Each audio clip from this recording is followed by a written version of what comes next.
এখন আমরা যাচ্ছি সেই শিব মন্দিরে, সেই নাথ মন্দিরে যেটা স্বয়ং দাদাগুরু মণি বাবার প্রতিষ্ঠা করা।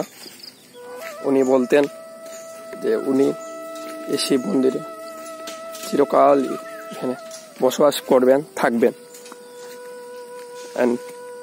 তিনি এখনো এখানেই আছেন। শিবগুরু মণি বাবাকে আমরা মহাদেবের অবতার। উনি আমাদেরকে শিবজ্ঞানে সবাইকে আশীর্বাদ দিতে থাকেন।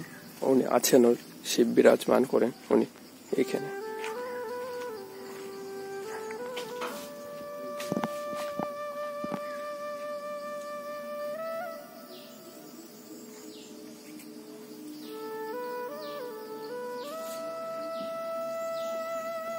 অশেষ কৃপা, অশেষ কৃপা, অশেষ কৃপা ছাড়া এইসব দর্শন হয় না।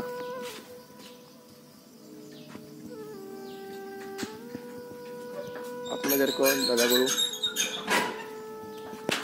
আশীর্বাদ করতে থাকবে।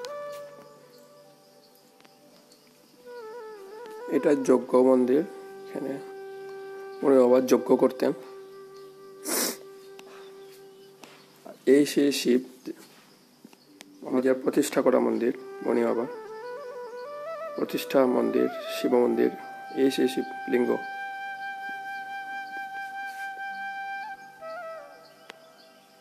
মণি বাবার প্রতিষ্ঠা করা মন্দির।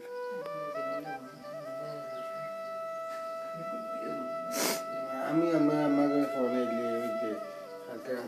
লিস্ট খাইতে সকালে